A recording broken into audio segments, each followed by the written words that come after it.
into the flow of our life. So I have a little kind of system that I tell people, my clients in particular, stop, drop, open. Some of you will probably remember that. And really stop just the obsession, whatever it is we're doing, just, you don't have to figure it out. Just stop it for a moment, drop down and feel your feelings. And that is very importantly, doesn't mean you have to interpret them intellectually, just feel them. You don't need to know anything about it. Just feel it. And then go back to the rhythm of your life. So somebody, made the joke that it sounded like stop, drop, and roll, which is the response that you have if you're on fire. And I like that too, because it's kind of like stop, drop, open, and then roll back into the flow of your life. See, the point of our talk today is that our life becomes impeded a lot because of our clinging and attachment. You know that, you've heard that. You've heard that clinging and attachment from a Buddhist point of view is the cause of our suffering. What I like to do is unpack that and look at the practical elements. What does that actually mean? Not look at it in a pejorative way that we just shouldn't be attached, but what is it that we cling to? And technically, I think we cling most of the time to trying to fix problems that we perceive we have. We get stuck because we're unhappy with something. So think of it this way. Imagine that you are flowing down this river of time and space, which I think is an incredibly apt analogy for our experience in our life. And that every time something arises, we grab to it. We're constantly clutching straws and impeding that flow and stream of our life. And then our life becomes very contentious. We're unhappy with who we are. So we're trying to fix who we are. Or we're unhappy with how other people are. We're trying to fix other people. Or we're constantly putting ourselves in relationship to everything and creating issues with that. And that's why we get upset, because life is not following the plan that we have created in our own mind. But the plan in your mind is no plan at all. It's just an idea. And ideas come and go. Ideas are completely ephemeral.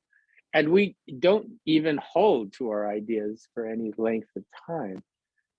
It's interesting. We can be upset that our life is not going the way we wanted to, but did we really actually attend to that life?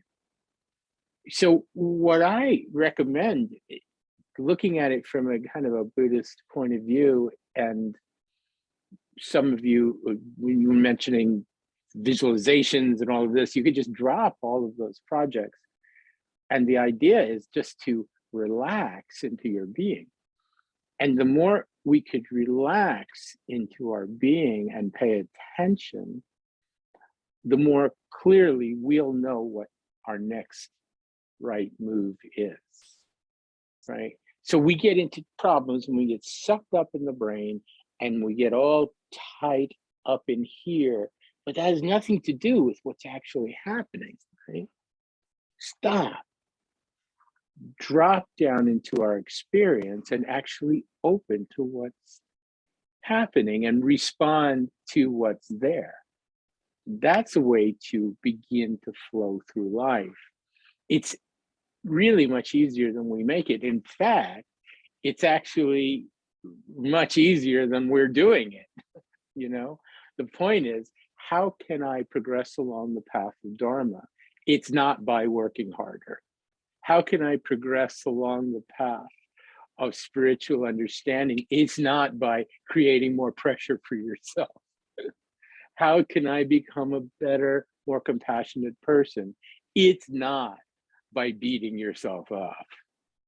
Because as you are to you, so you are to others. And as you are to others, so you feel about yourself. So as we learn to work with ourselves, to actually synchronize with ourselves, to actually be with ourselves in a way that's connective and in rhythm with ourselves, so we can learn to begin to become kinder to other people. We have a saying in the Shambhala tradition, which is kind to oneself and merciful to others. And when we are kind to ourselves, we actually have more space to accept other people to be as they are. And we start to realize that we don't have to fix anybody for our own benefit. I don't need to be made better because you have somehow risen to my standards. I'm fine rising to my own standards. So the idea of looking at life as a flowing, dynamic entity that's organic means that it's already happening. You're alive. Every next moment is another miracle. You're completely there. And the fact that we don't see it that way, and that we constantly feel like there are things we have to fix and change and squeeze and push and pull to make it better for ourselves, is just neurotic activity. It's just mental activity, because we're not trained in the confidence to just feel the self-love, to just be here in our life. Last week I wrote about this idea that, like, if we were magically transported, right, into another time, another dimension, like the year 2300, and we wouldn't be complaining that we were sitting there waiting for the intergalactic spaceship to pick us up, we would be like amazed. We would be like, oh my goodness, look at this. And the very ordinary everyday aspects of life would be so amazing. If we were transported back to the hunter-gatherer days, we wouldn't be sitting there wondering about why the meat was so tough. Probably would be better if we didn't think about the meat. But we'd be amazed. We'd be like, wow, this is how people lived. Look at them. And people would be doing their ordinary things, going to work, and it would be so fascinating to us. When we look at a movie and we love the movie and we talk about how great it was and dramatic it was, but how heartbreaking it was, that's all wonderful, right? Except when it happens to us. When it's heartbreaking, we don't like it. And when it's our own life, we think it's not quite good enough. And we live under this filter that the life that we're living is somehow a punishment for us being not quite enough. What if we were enough? And what if the life we were living was actually a gift?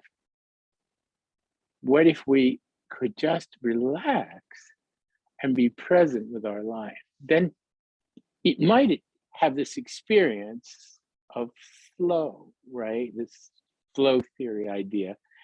And this idea that life is moving. So when we talk about the present moment in meditation, we talk about it, the present, as though it's a noun, like the present, or being in the now, right? And I don't like that so much, because it seems very solid. But the present isn't a noun, it's a verb. It's a fluid, moving experience. Nothing that you're thinking is happening is going to still be happening in another moment, unless we fixate on it and keep it happening. So there are problems that have existed all our life because we have not let them go, but that doesn't mean that we're following a natural flow to things. So the way to find the flow in life and make life easy, but effective, not easy, lazy, but easy and we get more done, is to renounce everything that blocks our flow. So spiritual traditions from Christianity to Buddhism talk about renunciation. But I would like to suggest that renunciation can be a very practical thing. It doesn't have to be a self-flagellatory thing, a way of becoming, rigid and becoming perfect and pristine and stringent, but it could be a way of just releasing the grip that we have, the panic that we have that's actually holding us back. So we could renounce all the things that block the flow. So some of the things that block the flow are self-doubt. It's natural. We all have it, but we could renounce our grip on it. That means that we don't have to get rid of self-doubt. It just means when it happens, we recognize it and we stop, drop, and open. We release ourselves from it. So renunciation in this case isn't about getting rid of anything. It's just about recognizing it and letting go of our grip on it. So we're not clutching to it. So these are the things I mentioned that block flow. There are many more, but just a few to get us thinking in this direction. We talked a couple of weeks ago, we had a great little class on judgment. Judgments block our flow when we're walking down the street, judging everybody we see, wondering why these people are doing this and those people are doing that. That kind of blocks our own self-actualization, which is what we're talking about. When we're worried about people coming into our country and taking our jobs, we're not actually doing our own job. When we're worried about what other people are wearing or thinking or feeling or doing to their bodies, we're not actually just releasing ourselves into the joy of our own life. Judgments block our flow. Now, I want to just put a little caveat in here and say assessments, like looking at valid assessments about things, determining if we like green more than blue seems to be a valid way of working with flow. But as soon as we start thinking like, I can't get up this morning because there's too much green in my room, then I don't know, we're blocking flow, right? When we're worried about what our next step is, we're blocking the flow. So the second thing I mentioned is doubting ourselves. Whenever we're questioning ourselves and not just trusting ourselves, we're blocking our flow. You think that you're going to get better because you doubt and question yourself? I don't think that helps. I think we only get better by doing. And then if we don't like the results of what we did, we do something slightly different. We keep moving forward. We keep following the flow of our life. We make new mistakes and always find new ways to keep our life and mind fresh and awake. Another way we block the flow, and this comes right from Michaela Csikszentmihalyi, who kind of wrote the book literally on flow, and whose work I'm pretty much plagiarizing. No, not really, but because all of this is pretty much shared wisdom in a lot of things. But one of the things he talks about is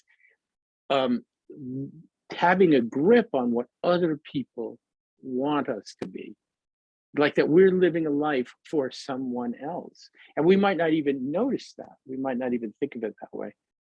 But very subtly, some of us are still living up to what our father said, or living against what our father said. And our parents may be long gone and we're still reacting against them, or we're living up to what other people in our milieu want. Or we want to keep up with a certain style and aesthetic that it's not really who we are.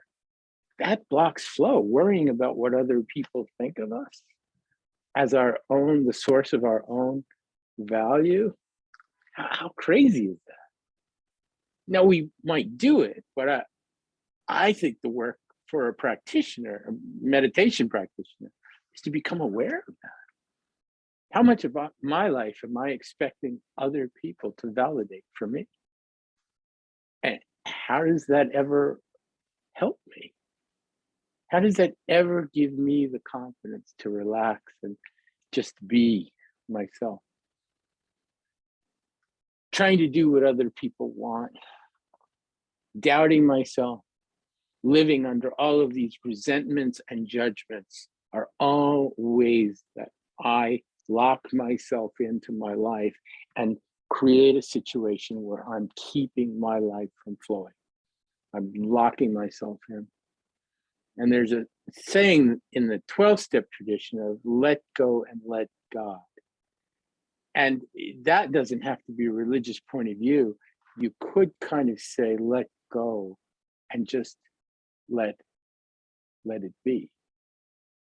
And that might be too much like Paul McCartney, but just let go and be with the flow of your life. Flow is a state of optimum mindfulness and awareness. And as such, it is not an abdication of our personal agency. Relaxing into the flow is a way of waking up so that we can navigate our life. It allows us to interactively co-create our life as it reveals itself to us. In this way, we sit up straight and open our heart and our eyes to each moment as it comes, responding to life as life unfolds itself.